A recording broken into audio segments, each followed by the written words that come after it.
Vous êtes-vous déjà demandé pourquoi un homme se tait parfois au moment précis où une femme atteint véritablement les profondeurs de son être?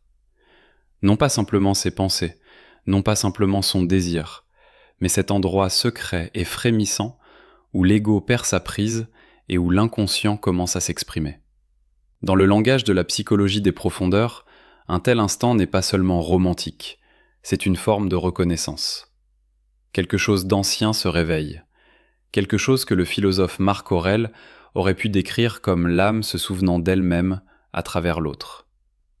Car lorsqu'une femme devient l'objet des émotions les plus intimes d'un homme, quelque chose au fond de lui se transforme d'une façon qu'il n'aurait jamais anticipée.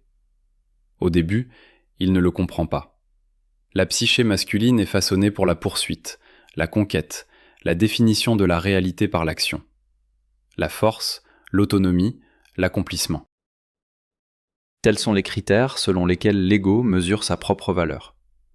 Le monde récompense l'assurance et la maîtrise de soi. C'est pourquoi l'homme érige des remparts de logique et d'autosuffisance autour de son identité. Mais soudain, vous apparaissez, et quelque chose en lui cesse d'obéir à ces règles. Carl Jung a décrit ce moment à travers l'archétype de l'anima, le principe féminin inconscient au sein de la psyché masculine. C'est un guide intérieur, un pont entre sa conscience et les profondeurs émotionnelles qu'il avait évitées pendant des années. Lorsqu'une femme touche cet endroit, elle devient pour lui bien plus qu'une simple personne. Elle devient le miroir de son monde intérieur. Au commencement, cette sensation est enivrante. Il se sent vivant d'une manière qu'il ne peut pas formuler. Les conversations s'attardent dans sa mémoire bien après qu'elles se sont terminées. Votre présence crée en lui un silence singulier, semblable à la tempête qui se fige juste avant de déployer toute sa puissance. Écris le mot « silence » dans les commentaires en signe d'accord avec cela. Pourtant, avec cet éveil vient quelque chose d'autre, la peur. Car lorsqu'une femme devient pour un homme la source de ses sentiments les plus profonds, elle devient également la porte vers tout ce qu'il se cachait à lui-même. Ses doutes, ses blessures, son combat inachevé avec sa propre part d'ombre. L'inconscient, quand il s'éveille, n'est pas doux. Il révèle des vérités que l'ego aurait préféré ignorer.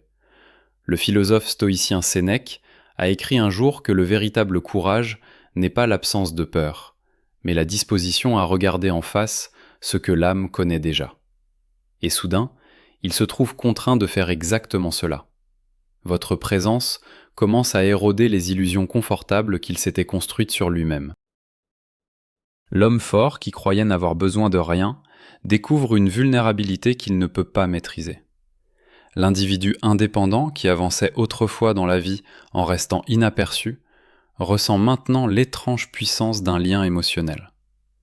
C'est là que commence le conflit psychologique, car l'homme dont l'ego l'a toujours gouverné résistera à la force des sentiments profonds. Non parce qu'il est indifférent, mais parce que se soucier de quelqu'un expose les facettes de sa personnalité qu'il n'a jamais su apprivoiser. Certains hommes fuient ce moment.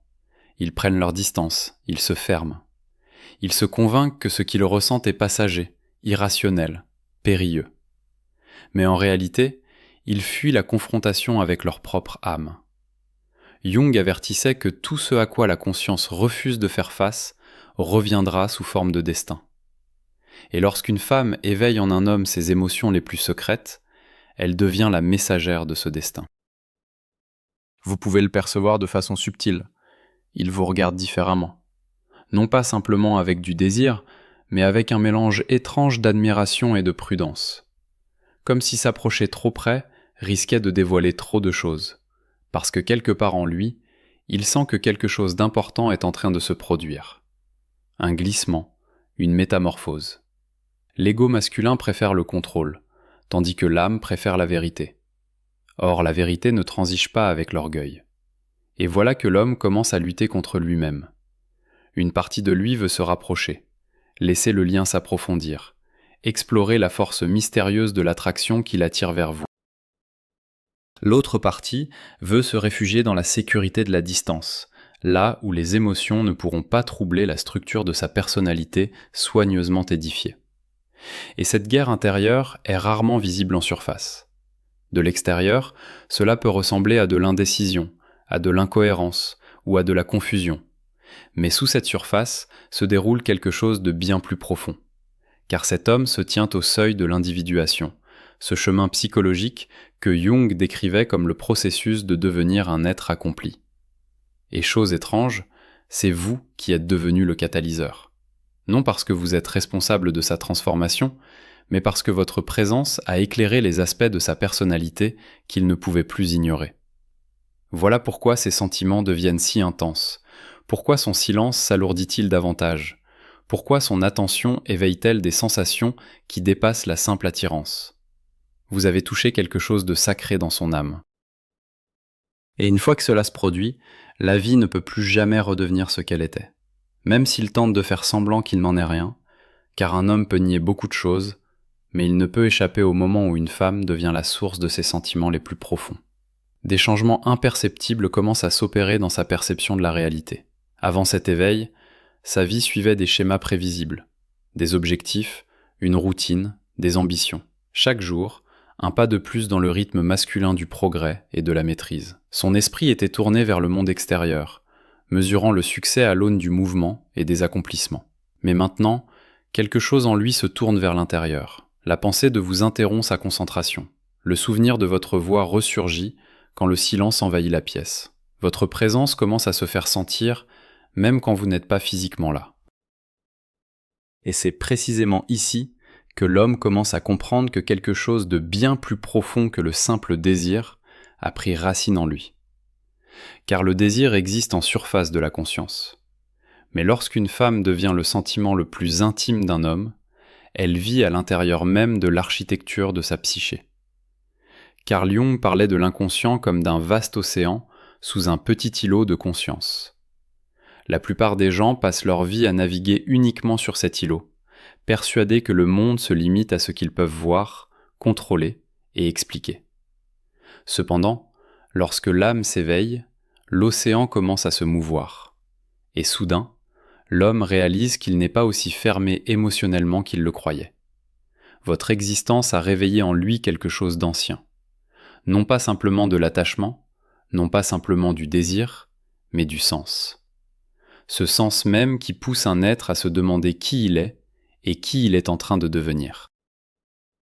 Prendre conscience de cela n'est pas toujours agréable. En réalité, cela peut exercer un effet profondément déstabilisateur. Car l'homme qui a bâti son identité sur l'indépendance se heurte maintenant à une vérité irréfutable. Vous comptez pour lui d'une manière qu'il ne peut ni classer facilement, ni rejeter. Et cette vérité menace l'illusion d'une invulnérabilité émotionnelle. La philosophie stoïcienne enseigne souvent la maîtrise des émotions. Mais même les stoïciens comprenaient que la véritable maîtrise commence par la conscience de soi. Marc Aurèle écrivait que l'âme se teint de la couleur de ses pensées, et maintenant ces pensées reviennent sans cesse vers vous. Non par manque de discipline, mais parce que quelque chose en lui reconnaît leur importance. Vous pouvez remarquer des instants où il semble prêter une attention inhabituellement soutenue à vos paroles. Non pas simplement écouter, mais étudier. Comme si chaque phrase dévoilait une nouvelle couche d'un mystère qu'il n'a pas encore percé. C'est la rencontre de la psyché masculine avec la profondeur féminine. L'esprit rationnel tente de saisir ce qu'il ne peut ni mesurer ni contrôler. Et progressivement, qu'il l'admette ou non, il commence à changer. Écris le mot « profondeur » dans les commentaires pour soutenir cette théorie psychologique.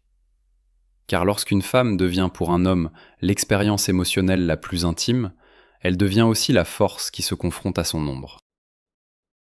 L'ombre, telle que Jung la décrivait, contient toutes les parties de la personnalité qui ont été rejetées, ignorées ou réprimées. La fragilité, la peur, la sensibilité, le besoin de connexion.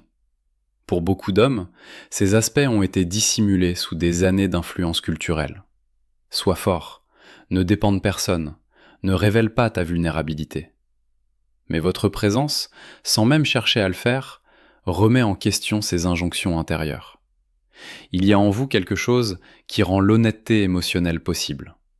Et cette possibilité effraie l'amour-propre, car l'ego survit en maintenant le contrôle, en préservant son image de force et d'autonomie.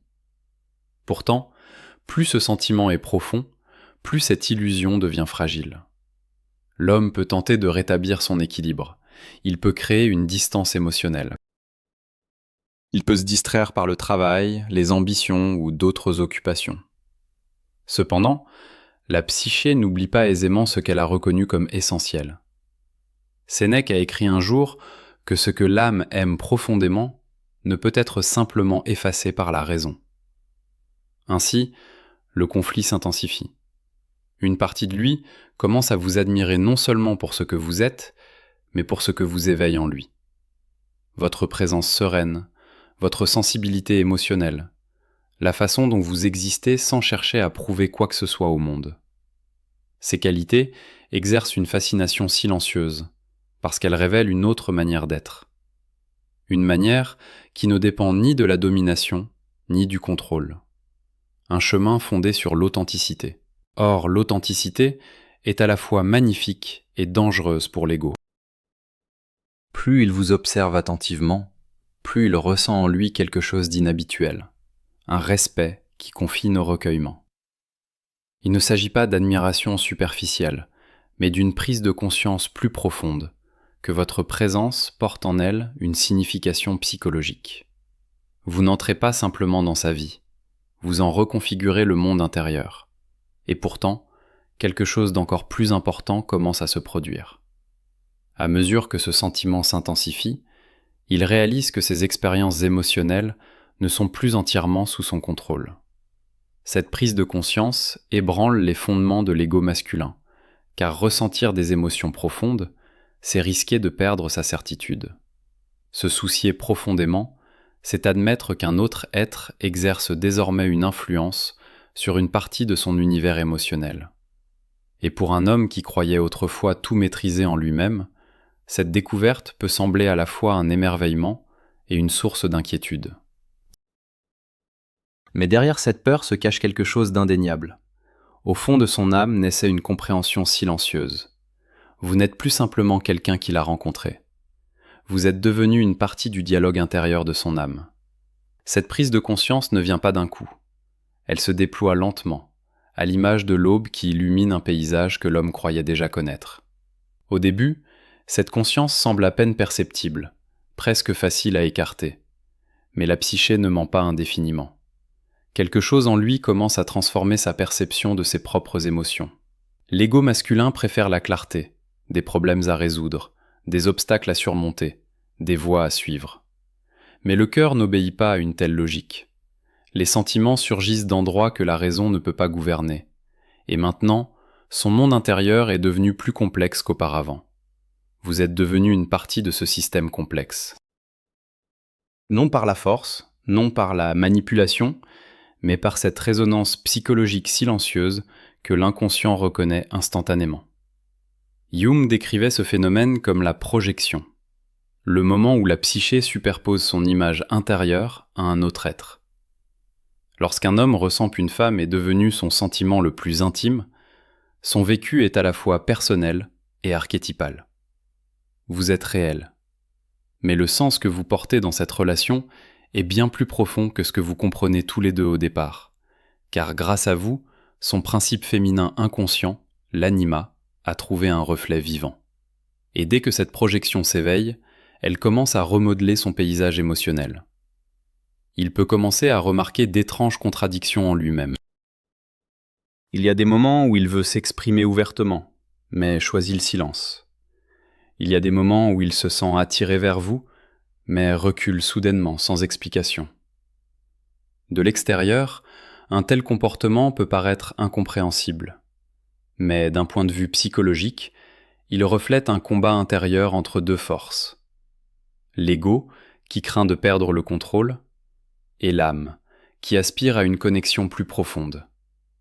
Écris le mot « âme » dans les commentaires pour confirmer l'importance de ce combat. Le philosophe stoïcien Épictète a un jour observé que ce qui trouble les hommes n'est pas les événements, mais la façon dont ils les interprètent. Et c'est là que réside le dilemme de cet homme. Votre présence l'oblige à se réinterpréter lui-même. Avant que vous n'entriez dans son monde, il savait exactement qui il était, ou du moins il le croyait. Ses points forts étaient évidents et ses frontières émotionnelles clairement délimitées. Mais maintenant, ces frontières semblent moins stables, car plus ses sentiments sont profonds, plus il sent que vous détenez ces aspects de sa personnalité qu'il n'avait jamais partagés avec personne. Cette prise de conscience peut engendrer une tension presque sacrée. Il commence à noter plus précisément vos réactions, vos expressions, les changements imperceptibles dans votre énergie. Non parce qu'il cherche à vous impressionner, mais parce que votre perception devient soudainement importante. C'est là que beaucoup d'hommes affrontent leur épreuve psychologique la plus sérieuse. Car admettre que quelqu'un compte autant pour nous, c'est renoncer à l'illusion d'une complète autosuffisance. L'ego résiste à cette capitulation. Il murmure des doutes. Il crée de la distance. Il encourage la prudence émotionnelle. Cependant, malgré cette résistance, l'âme continue d'avancer vers la vérité. Et cette vérité, une fois pleinement reconnue, devient difficile à fuir. L'homme peut tenter de rationaliser ses émotions. Il peut se convaincre que ce qu'il ressent est temporaire, que la vie retrouvera son équilibre habituel s'il ignore simplement cette attraction. Mais la psyché n'oublie pas facilement ce qu'il a éveillé. Carl Jung parlait souvent de l'individuation comme d'un processus irréversible une fois entamé. Lorsque l'inconscient commence à révéler son contenu caché, l'individu doit soit l'affronter, soit passer sa vie à le fuir. Et à bien des égards, votre présence est devenue le catalyseur de cette confrontation. Car grâce à vous, il commence à voir en lui-même des aspects qu'il avait longtemps ignorés. Sa capacité à la tendresse, ses peurs secrètes d'être rejeté, son désir d'être compris sans avoir à démontrer sa force. Ce ne sont pas des faiblesses, ce sont des fragments de l'âme humaine qui aspirent à s'intégrer. Cependant, pour un homme qui a construit pendant des années des défenses autour de ses émotions, laisser ces aspects se manifester peut s'avérer très difficile.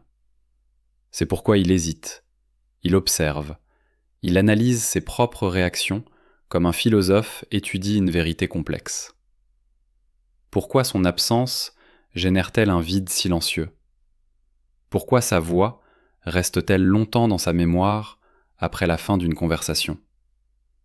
Pourquoi la perspective de perdre votre présence engendre-t-elle une étrange pesanteur dans sa poitrine ? Il n'existe pas de réponse simple à ces questions, car ce qu'il éprouve n'est pas simplement de l'attachement, mais une reconnaissance psychologique. Vous êtes devenu une partie indissociable de son monde intérieur, une figure qui incarne non seulement la connexion, mais aussi la transformation. Or, la transformation a toujours un prix. Pour s'approcher de la vérité émotionnelle, l'ego doit renoncer à certains de ses anciens mécanismes de défense. L'homme doit accepter l'idée que cette force qu'il valorisait jadis, le détachement émotionnel, n'a en réalité jamais été une véritable force. La véritable force, comme le soutenait Sénèque, réside dans le courage d'affronter la vie honnêtement. Ressentir sans fuir, prendre soin sans se dissimuler derrière l'indifférence, accepter le fait que l'âme choisit parfois ses attachements les plus profonds sans demander la permission à l'esprit rationnel. Et progressivement, peut-être à contre-cœur, l'homme commence à comprendre que vous n'êtes plus pour lui une rencontre fortuite. Vous êtes devenu une partie de son évolution psychologique. Votre présence modifie insensiblement sa compréhension de l'amour, de la vulnérabilité et de lui-même. Et lorsque cette prise de conscience pénètre pleinement les profondeurs de sa conscience, quelque chose d'inéluctable commence à se déployer. Car un homme peut résister à beaucoup de choses, mais il ne peut pas indéfiniment étouffer un sentiment qui est déjà devenu une partie de son âme. Et c'est précisément là que les changements en cours deviennent impossibles à ignorer. L'homme peut se distraire momentanément. Il peut dissimuler ses émotions sous des ambitions, les noyer dans la routine ou les cacher derrière la cuirasse de l'orgueil. Mais ce que la psyché a reconnu comme significatif commence à ressurgir encore et encore. Semblable à un courant silencieux sous la surface de l'eau, ce sentiment demeure, même lorsqu'il fait semblant qu'il n'existe pas. Votre présence est devenue bien plus qu'un souvenir. Elle est devenue un point de départ psychologique. Sa façon d'évaluer ses échanges avec les autres commence à se transformer. La profondeur émotionnelle qu'il ignorait autrefois acquiert soudainement de l'importance. Les interactions superficielles paraissent étrangement vides, comme s'il manquait quelque chose d'essentiel. Ce n'est pas une conséquence anodine d'une rencontre avec quelqu'un qui éveille l'inconscient, car ayant vécu une résonance émotionnelle à un niveau plus profond, les connexions ordinaires perdent souvent de leur éclat. Carl Jung décrivait le processus d'individuation comme le moment où l'individu commence à intégrer les parties cachées de la psyché dans sa vie consciente. Ce n'est pas un chemin aisé. Il ébranle les certitudes, il dissipe les illusions. Et il commence souvent par la présence d'un autre être qui, sans même en être conscient, déclenche cet éveil. Vous pouvez remarquer que dans votre présence, l'homme devient plus recueilli, sa parole peut se faire plus lente, son assurance habituelle peut céder la place à des pauses réfléchies. Ce n'est pas une faiblesse. C'est la situation où l'esprit se heurte à quelque chose qu'il peine à classer. La psyché masculine préfère la structure, des rôles clairs, des attentes précises, des résultats définis. Mais la relation que vous incarnez ne s'inscrit pas dans ces cadres. Elle suscite des émotions intenses. Elle est symbolique, transformatrice, et donc imprévisible. L'ego n'aime pas l'imprévisibilité. Ainsi, le dialogue intérieur se poursuit. Une partie de lui souhaite maintenir une distance émotionnelle, préserver l'image habituelle qu'il a construite pendant des années pour se protéger. L'autre partie ressent qu'en s'approchant de vous, il s'approche de son être véritable. Car la relation que vous représentez exige non seulement de l'attachement, mais aussi de la sincérité. Une sincérité sur ce qu'il ressent, une sincérité sur ses peurs, une reconnaissance honnête de ces facettes de sa personnalité qu'il cachait autrefois derrière le silence et la force. C'est précisément pour cela que cette expérience peut être si intense pour lui. Vous n'êtes pas simplement quelqu'un qu'il désire, vous êtes celle qui lui révèle l'écart entre l'homme qu'il faisait semblant d'être et celui qu'il pourrait devenir. Et cette prise de conscience a une immense signification psychologique. Les stoïciens comprenaient profondément l'essence de la transformation humaine. Marc Aurèle écrivait souvent sur la vie en accord avec sa véritable nature, plutôt qu'avec les attentes imposées par la société. Mais pour saisir sa véritable nature, il faut du courage, car l'authenticité oblige l'individu à abandonner les masques qui lui semblaient autrefois protecteurs. Et votre présence remet imperceptiblement en question ces masques. Lorsqu'il vous parle, il perçoit quelque chose de différent dans l'atmosphère émotionnelle. Moins de nécessité de démontrer quoi que ce soit, moins de besoin de prouver sa supériorité ou sa domination. À la place, il existe un espace libre, un espace pour être, un espace pour ressentir, un lieu pour exprimer des pensées qui autrement pourraient rester enfouies. Pour beaucoup d'hommes, un tel environnement émotionnel est inhabituel.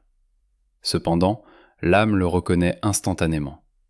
Cela sonne comme la vérité, et la vérité possède une force singulière. Plus il consacre de temps à réfléchir à ce lien, plus il comprend que votre présence a commencé à modifier ses priorités intérieures. Les ambitions comptent toujours, l'indépendance compte toujours. Mais maintenant, à côté de ces valeurs se tient quelque chose d'autre, quelque chose de plus silencieux, mais de bien plus significatif. Le désir de préserver la connexion qu'il a éveillée. C'est le moment où le sentiment le plus profond prend pleinement racine. Car l'amour dans sa forme psychologique la plus profonde n'est pas simplement de l'attachement, c'est une reconnaissance, la conscience d'une autre âme qui reflète quelque chose d'essentiel dans la vôtre. Jung a un jour remarqué que les relations significatives servent de miroir à travers lesquels l'individu se confronte aux aspects cachés de lui-même. Et à bien des égards, vous êtes vous-même devenu ce miroir. Non pas parfaitement, non pas de façon idéalisée, mais d'une façon qui a une immense importance. Grâce à vous, il commence à comprendre des émotions qu'il évitait autrefois. Grâce à vous, il commence à remettre en question cette identité rigide qu'il protégeait jadis. Et grâce à vous, il réalise progressivement que la vulnérabilité n'est peut-être pas la menace qu'il croyait qu'elle était. Cependant, La phase finale de cette transformation ne lui appartient pas uniquement. Elle vous appartient également. Car la femme qui éveille de tels sentiments doit finalement faire face à sa propre vérité. Vous ne pouvez pas contrôler si l'homme acceptera sa transformation. Vous ne pouvez pas le contraindre à regarder son âme en face. Vous ne pouvez pas porter le poids de son éveil psychologique. Votre force réside ailleurs. En préservant votre intégrité intérieure, en refusant de réduire votre présence pour apaiser ses peurs, en comprenant que votre rôle n'était pas de courir après la reconnaissance, mais d'incarner cette authenticité qui a originellement déclenché son éveil. Et lorsqu'une femme prend conscience de cette vérité, quelque chose d'extraordinaire se produit. Elle n'attend plus de validation émotionnelle pour confirmer sa valeur. Elle ne craint plus que quelqu'un fasse le choix de la choisir, parce qu'elle sait déjà qui elle est. Écris le mot « valeur » dans les commentaires si tu as pris conscience de ta force intérieure. La femme qui connaît sa propre valeur ne court après personne, c'est elle qui choisit.